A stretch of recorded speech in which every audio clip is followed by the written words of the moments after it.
you went to that first meeting. We started talking about how we're going to make the sequel. It was kind of funny because you're in a situation where when you work on a game, and this is probably true for any entertainment product, all you see are its faults, the things you didn't manage to fix. Like for guys like me, I'd just played the game, and so I hadn't seen too much. So all I'd done is I'd experienced it like you guys had experienced it. This is really funny, it feels like South Park. I played from start to finish, I had a great time. And I go into a room with a bunch of people who had just busted their asses to make this game, and they're all fed up and pointing out all the things they didn't like. So we're kind of sitting there going like, no, it was really good. I had a really good time. They were like, well, nobody wants to just like run around South Park. It's like, I just did that for like 15 hours. So yeah, I think I tried like to get all the Chim Pokemon. I Yes. don't do that stuff normally. I tried to go and get them all. For us, we were lucky to have that player perspective at the outset of the Fractured But Whole because it was fresh and we could take it with fan eyes. And I think it was quite reassuring for Matt and Trey as well, for us to be sitting there telling them, no, the game was good. Yes. like don't worry, it wasn't just a fluke, it was because what they're bringing in terms of writing and their vision for the idea of bringing South Park to life and the sort of interactions you can have. What was done in Stick of Truth for essentially a first time round was pretty damn impressive. Do you feel like Matt and Trey had the same perspective that they have in an episode after it ships, where it's like, we could have done better? Or do you feel like they were actually really proud of Stick of Truth? I think that like for them, just like any sort of creative work, I think they were close to it, and they were so close that all they could see were the flaws. And I mean, I know that for any game that we've worked on, it becomes very personal. And I think that they wanted it to be what they'd had in their mind, and it hadn't quite reached that point. And so now for us, they've set a really high expectation that this game, we're going to be involved every day from the outset, every creative meeting, every time you guys want to pitch a new mechanic or a new level or something like that. Let's talk about it. Let's make sure that it's also funny and that it's also going to be what we want. For them, this one's even more personal, and it's even more their game. But at the same time, I think that because they've been involved the whole way, it hasn't been a surprise or anything along the way, because their expectations have sort of evolved with it, and they're like, oh, that's funny, that's good, we thought it would be like this, but the way you guys made it is cool too, so let's it's always interesting when we get, talk about some of the training missions, and obviously you're going to have tutorials in a game, the player has to learn how to play. We try and make them fun and interesting, and we'll get a script and we'll be like, wow, that's really funny. It's not quite how that works. I'm gonna have to go back and say, cool, hey, can you change this please? But first it's a bit nerve-wracking, thinking, oh man, like we're asking this guy who's an amazing writer, or these guys that are amazing writers, to go and change something they've written that is clearly good for our game mechanic stuff. Can you make it mechanical, please? Yeah. Like I think and that's what we've reached with them, is like, we trust you, you got the game stuff. So then we get scripts now that are like, here's all this funny stuff, and then something that Jason said is literally written in the script. Do something that Jason and Ken said, and then here's all the rest of it. And then like the rest of the jokes. Yeah, no pressure. Make sure this part's good. Be funny. Right. Oh, you want Civil War? Is that what you want? Yeah, dude, it's Civil War, fuck you. Oh, fuck you, get out of my house! So what were the key areas then that you thought, okay, Stick of Truth, it's great, there's a lot of great things in it, but these are the things that we think we can improve? We broke it down literally into pillars, like any dev will tell you. I think we said living town was really important. As Jason mentioned, people just want to go around South Park and find cool stuff. So we're trying to pack the world full of interesting moments and secrets and things to discover. As our own play experience, we knew that we immediately went around town and pretty quickly exhausted it of interesting interactions, and from there it was like, okay, I guess all that's left to do is do the plot. And so this time making sure that you sort of are discovering things as you're going, breaking in and out of people's houses and going into these different businesses and finding... Heroically stealing their shit. It's like Batman. If Batman broke into Midwestern people's houses. Need my help with anything? Their original vision for the game, like for the first game, they always talked about Skyrim. It's been in many articles. Yeah. And I think part of that conversation, part of their learning as well, is like, it's not that easy just to do a Skyrim, and especially when what we're trying to do is every second of the game is South Park. There's no bit in the middle where it doesn't really feel like South Park. It has to be absolutely South Park all the time. Goes to our other pillar of authenticity. We didn't rehearse this. No, but I think it is, since Matt and Trey are involved, and really all of South Park Studios are going to be involved right from the beginning, we knew we had an opportunity to make this the most authentic South Park experience ever. And that meant we had to take our predecessor and actually surpass it. For me, that meant prioritizing the ability to get South Park content into the game as true as possible. And that meant we chose the Snowdrop engine so that we could import Maya assets from the show directly into the game, just really removing that barrier so someone working on the show, when they're not in season, basically becomes a game animator or a game artist, and they make content that they send over to us. We do a little work on it, and then it's just, yep, now it's a game asset now. Everyone talks about, well, it's Matt and Trey. It's like, no, it's Matt and Trey and loads of other people. I mean, absolutely, they are the creative geniuses behind it, but it's getting the right artists to understand the animation, that get the exactness. Right. And the thing is, we can tell, you can see the difference. Like, we've seen versions built by people, not naming any names, that internally. Okay, it's me. Where you kind of look at it and go, whoa, that's not South Park, that's not right. I think a lot of people have the impulse the first time when they get this new, action figure, this new South Park character model to play with. They're like, I'm going to move all the parts. I'm going to make all of his arms move and his eyes move and all of the mouths. I'm going to use everything, all of the toys. But it makes them look like a marionette puppet that's sort of going crazy. And so you realize that actually a lot of South Park is in how much mood and how much comedy you're getting out of very little movement. I mean, part of that is we'll go into combat. The next pillar. So we talk about the way the characters act. So it's really important to think about, well, okay, so they're going to act facing forward as much as possible. They act to the camera, and if you watch South Park, you'll notice that most of the time the characters aren't facing sideways, certainly not facing backwards. They're facing forwards and acting to camera. That was a learning for us. That was something that we encountered along the way as we were trying to make combat more involved, more interesting, deeper, longer. Uncut. Good friends, deal with these assholes! Freedom Pals is the future, kid. I just hope you realize that before it's too late. I mean, we read all the reviews, of course. We took a lot of clippings. We always look at both critical and user, as well as our own reviews, to sort of get, is there a general consensus? Combat repetition was definitely one thing that came up a lot, because the combat was really crisp, really precise. It had a really nice feeling of hitting someone, but the fights tended to be the same. So you did tend to rinse and repeat those abilities. Once you got the timing for blocking and stuff like that, you could kind of feel like, okay, I got this. And I think I played as a thief. That meant that I basically stacked bleed damage and could win every fight. And once you kind of figure that stuff out, our first instinct was to keep the combat like that. And because turn-based combat, it was a bit repetitive, but at the same time, it was very funny. The powers are extremely funny, and the opportunities when the plot found its way into a fight, Al Gore would talk about things and show his slideshow and stuff like that. Hilarious fights, and so we're like, it has to stay turn-based. Absolutely, because I think it's the right pace for our comedic RPG. It's also making sure that we, as South Park, the video game franchise, as we'll say right this minute, are continuing an evolution.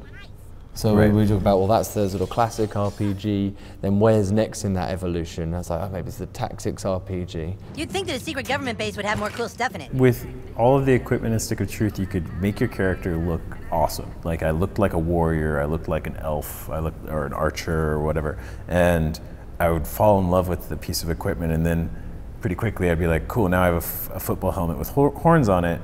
And like, well, his stats are better, so even though I think I look really cool and badass right now, that's a problem with a lot of games. Yeah. And that's something that we're trying to fix. Or try and say fix is a strong word, but trying to find a different way of approaching it. Try to make perfect in every way. Try. But so we're looking at making sure costume you can wear what you like. Well, and a lot of that goes back to the fact that this is about superhero branding this time, because the Coon, Eric Cartman, is trying to build the most successful superhero franchise he can. $1 billion franchise. $1 billion. That means that you joining that franchise have to have a good brand. And so if you are someone that wants to wrap yourself in mummy tape and put on a robot hat, like, cool, do it. That's your brand. That's the way you look as a superhero, and you should find the way that looks cool to you. And then separately from that, worry about sort of your RPG stats and min-maxing things. So what about like applying the South Park comedy lens to games? What do you feel like worked best in Stick of Truth, and how are you kind of expanding on that formula?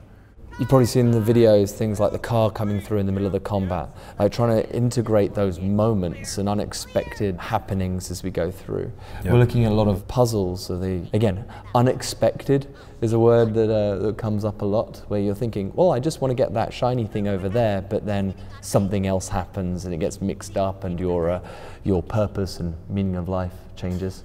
I think with a superhero game, like, you pretty quickly can sort of get lost in the fantasy of, oh my gosh, we're all so strong and we're all so powerful, and like big impact moments and explosions, and it's so cool. And then like every once in a while just having that record scratch, oh shit, we just broke something, or oh shit, like just, oh, there's a car, and just like those things going on like remind you these are 10-year-olds playing superheroes in their town. There are those moments, and you see it quite a lot in South Park. Like Good Times with Weapons is a great example, where you've got the full anime version of them fighting, and then you see that wide shot of them just going, wah, wah, wah, wah, wah, wah, wah, and they're obviously not actually fighting, and then it goes back to the anime where you see the great big battle happening, and trying to capture that and expose it to the player so they can engage with it. I think you'll see, like, if you walk straight out of Cartman's house and walk onto the lava, and it's Lego bricks. Lava? But you walk onto the Lego bricks and catch fire and die, but obviously you're not actually catching fire and dying, it's fantasy, and like there's that sort of... Where are you? Are there like a handful of like one-off little comedic mini games in Stick of Truth, that a formula that you guys are applying this time around as well? Yes. Okay, perfect. What kind of stuff do you have in mind? When we well, you sort of said it. Well, you sort Which of one? said at E3. Oh, at E3. Well, yeah, but so there's this gay fish.